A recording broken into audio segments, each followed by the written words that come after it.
Hello everyone, Eric O'Brien, author of Kerr's Rage, one of the Duaredheim staff Saga.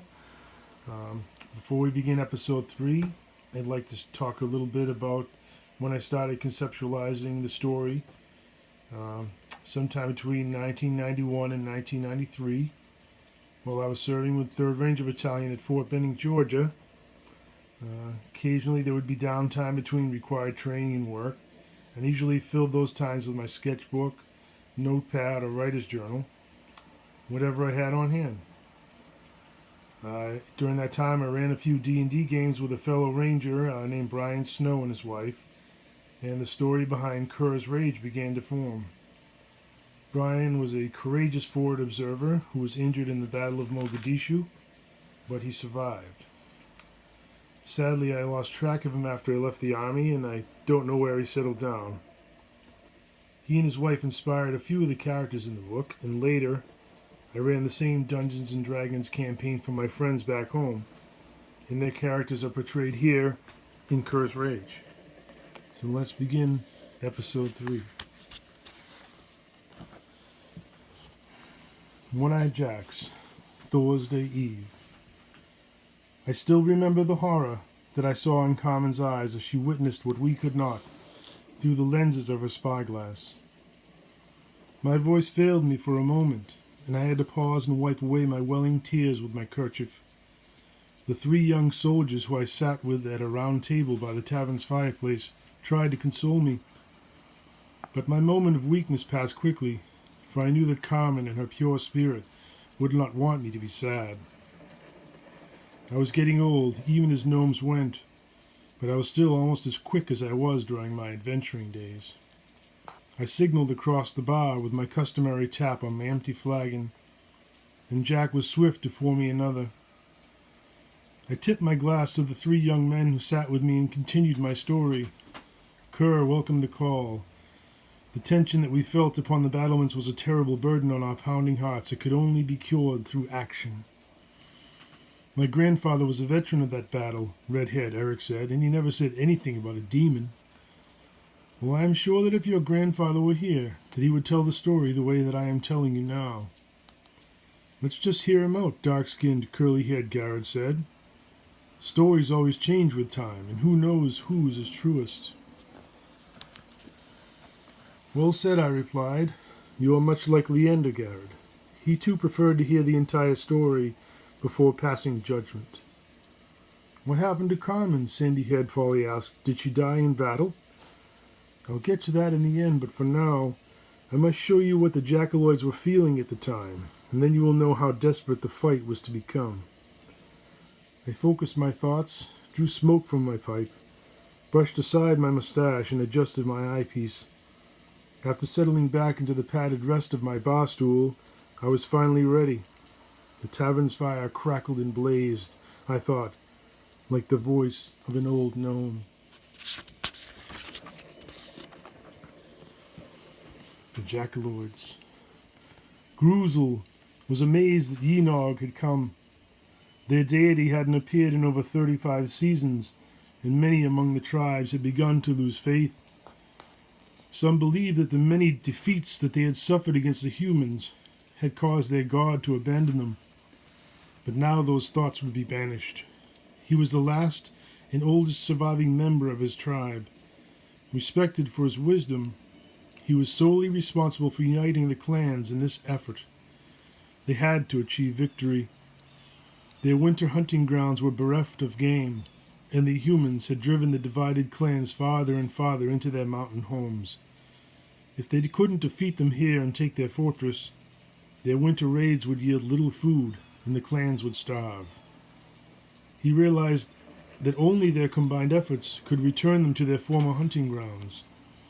It was this insight that he brought to Frinth, the Jackal King, and for this that he was made a chieftain. Standing beside his king, they surveyed the battlefield. The tribe of the Wandering Hunter will lead, Gruzel said, and Yenog will take the Crescent Moon and Terrible Claw to the gates. It is as it should be, Frinth answered. We will feast upon our enemy's flesh before sunrise. We must take their lower battlements swiftly if we are to blind their catapults. The enraged bear and broken bone clans will scale the wall, said the king. The bleeding heart tribe will pull their rolling towers to the base of the wall. Then our warriors will use ladders to reach the top. We will crush them. All 10 of the surviving tribes had come. Never before had more than 2 clans united for a raid, but hunger and desperation had brought them together. The tribal shamans had joined as well, and their sacrifice had brought Yinog. They had a champion to lead them. Victory was preordained. And so the Jackaloid army began its assault.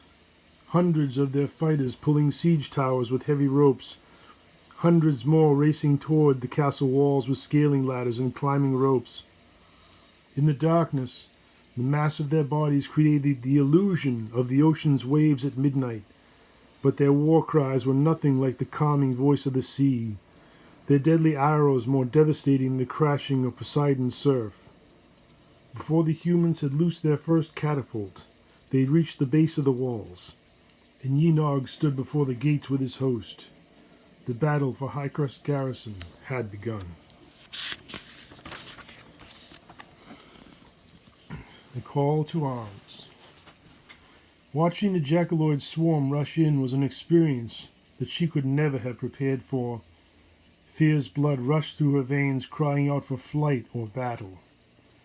Flaming arrows arched over her head and fell about the battlement walls, but the castle was soaked, and nothing would burn.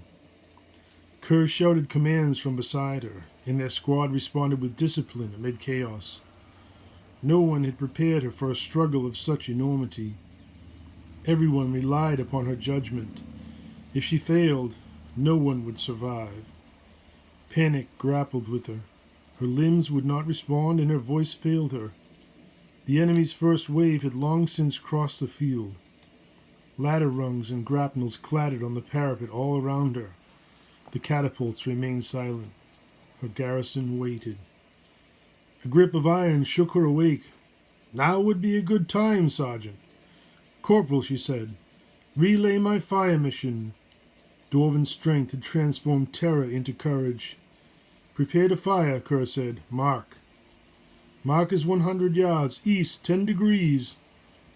100 yards, east, 10 degrees. Fire all batteries." And great flaming stones were followed by hails of arrows and giant spears that shattered the enemy's ranks, littering the ground with bodies. She called back her orders purposefully, carefully gauging how quickly the artillerists could redirect their fire to affect new targets.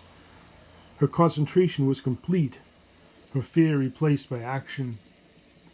Minutes seemed an eternity. The soldiers' screams and sounds of struggle seemed far away. She called back one coordinate after another, but her last 2 commands had gone unanswered. No more balls of flaming pitch flew through the night sky. There could only be one explanation. The Jackaloids had scaled the walls. The true battle had begun. Beneath her battlement stood 2 rolling towers, one inflamed, the other spewing out the enemy host. Kerr stood behind the line of men at her leftmost flank, for the Jackaloids had scaled the tower there, and several of them had broken through their defenses. The enemy warriors fought like berserks, as if the gods themselves were judging them. Kerr led his squad skillfully, and his 10 Furmen beat back each jackal in turn. But the tide of battle was turning against them. The elves, Clogan and Nanog, loosed one arrow after another into the ranks of the enemy, and few of their shafts failed to reach their mark.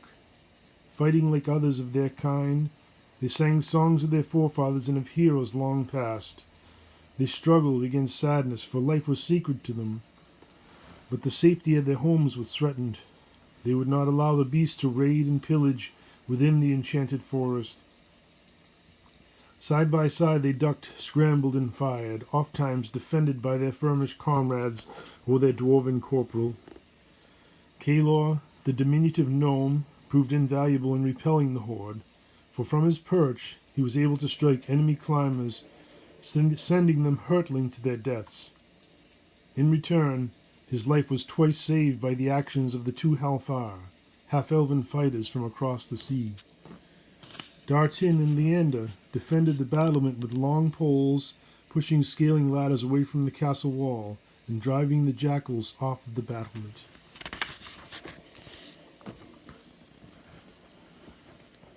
The squad drove their bodies far beyond fatigue, but time and numbers were against them, and soon their armor became an unspeakable weight, their weapons a terrible burden. They faced one simple fact: the enemy was countless, and they were only 17. Soon the Jackaloids swarmed in mass over the walls. Carmen's fight had become desperate. She knew that they had done all that they could. Their position was no longer defensible, and to remain would surely result in all of their deaths. "Fall back," she commanded. "To me, to me!"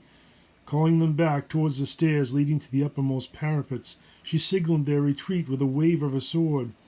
It was costly. Clogan and Nenag were cut off.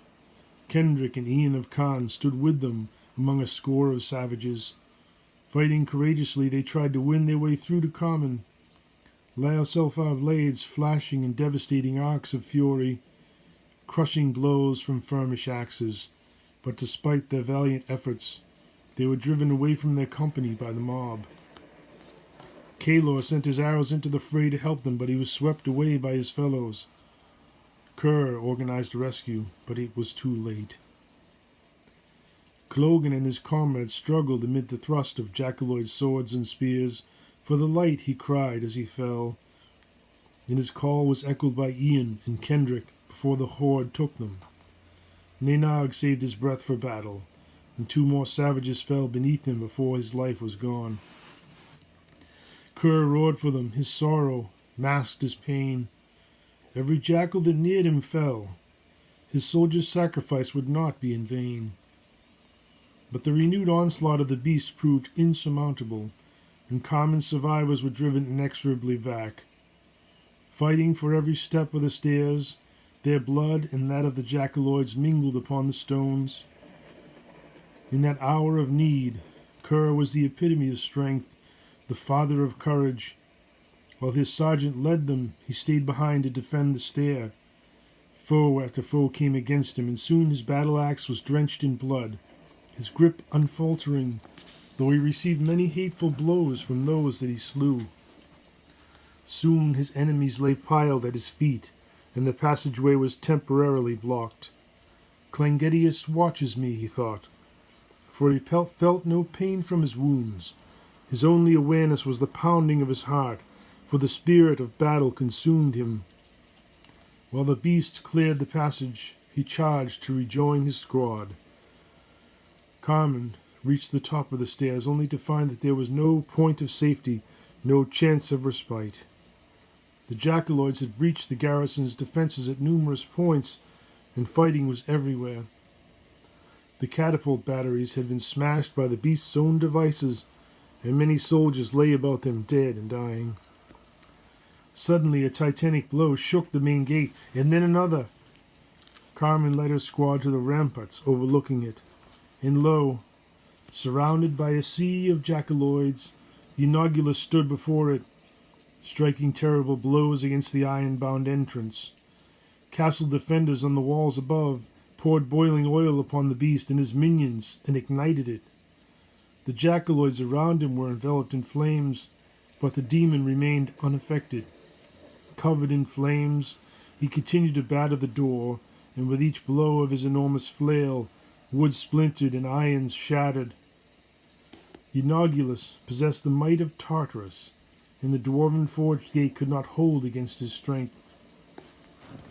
Any men foolish enough to meet his gaze were filled with a confused madness, urging them to join his cause and turn upon their comrades.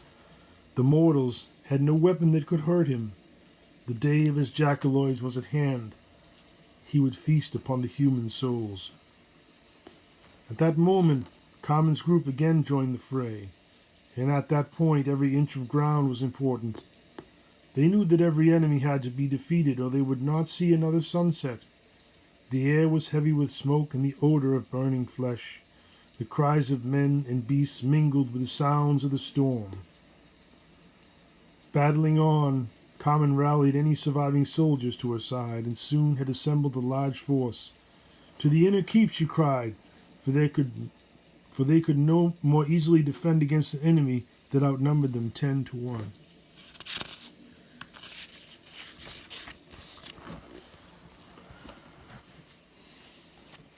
Rushing across the battlements, they crushed smaller groups of Jackaloids until they encountered a group as large as their own. A thunderous crash resounded beneath them. The castle gate burst asunder. Eunogulus had won through. Standing 12 feet tall, still covered in burning oil, he roared in bestial challenge, and the few men that faced him were dashed to pieces beneath his abysmal weapon. His very gaze so filled his enemies with fear that they either stood transfixed or fled in confused madness. It seemed that none could oppose him. His army rushed into the courtyard around him. Suddenly the doors to the inner keep swung open, and Carmen thought that such an action could only end in certain doom for the soldiers within. But her commander, Rurik O'Kindle, was no ordinary leader, an elf of noble status. He was considered by many to be a hero, with many stories relating his prowess in battle. He was 6 feet tall, lean and muscular, and his armor reflected the scene of battle. Flames danced upon his breastplate and in his eyes. In his hands he held a great sword, forged with eldritch magic and inlaid with runes of power. To his left and right were his 2 lieutenants, and behind them were the remaining companies of Highcrest garrison. "Go back to the underworld," he shouted, "ye demon from the pit," and he led the charge. The fate of the outpost would be determined now. Carmen led her company. "To the gates," she cried, but her command was hardly necessary. Every firman still standing was battling their way toward the courtyard. Rurik led his unit with skill and bravery, chanting a 400-year-old song from the humans' first major victory against the Jackaloids. It filled their hearts with strength and banished the demons' terrible aura of fear. It was an old song, as old as the struggle between Jackaloid and man. It was called The Lay of the Firman. Firmish blood, firmish tears, shall flow this day upon this field. Our loves we leave, our homes and hearth, to fight for right on this autumn night. The jackals have come, their king and horde, to ford our rivers, our fields, our bridges. They've come to steal our flocks and burn our crops. They've come to fight over lands and lineage. Their woods, once vast, now furnish fields, where lie our grandfathers and our grandmothers. Nay, say the firman, ye jackals shall not, for here upon this field thou shalt not cross, for this is Firmish land, and here to the last we shall stand. And each soldier in the garrison dug down, found their voice, and recited the lay of the firman. And they did stand, and they did not run. The clash of arms was savage. The Jackaloids fought, unified by their bestial lord. The firman battled with one heart. There were no soldiers standing alone. Their love of the land had made them one. And okay, One-Eyed Jacks, Thursday Eve. The evening had grown late, and the tavern had been unofficially closed by its proprietor, although he too had joined the small group surrounding the oldest of gnomes. My eyes glistened, tears rising unbidden with my memories, and I felt like a wizened professor sitting atop of his stool before his students. I paused in my story for a moment, and methodically emptied and refilled my pipe before taking a long draught of the finest mushroom wine in the kingdom, a gift from an old friend. My audience was obviously anxious, but they could wait. They were still young. Rurik must have been crazy to open the inner keep, Eric said. It sounds like suicide. I'd have defended the keep from within, Polly agreed. Better to have stone walls between me and the horde. I can only imagine what Carmen must have thought, Garrett said, when she saw those gates open. Not to let her in, but to let Rurik out. Many of the listeners commented then, some certain that the demon could not have been defeated. others that the gods themselves must have intervened for any of the garrison's defenders to have survived. It was just the sort of debate that only a master storyteller could achieve. I pointed to each of my listeners in turn, the heel of my pipe much akin to the firmness of my conviction. I relit my pipe then and drew upon it deeply. I exhaled in the wispy bands of smoke. My audience looked into the past, to a time when a few valiant vermin stood against a demon's horde. And that's where we begin episode 4, with the Lay of the Vermin. So remember, read Kerr's Rage. And tune in next time, episode 4. Thank you for watching and reading. God bless everybody. Thank you.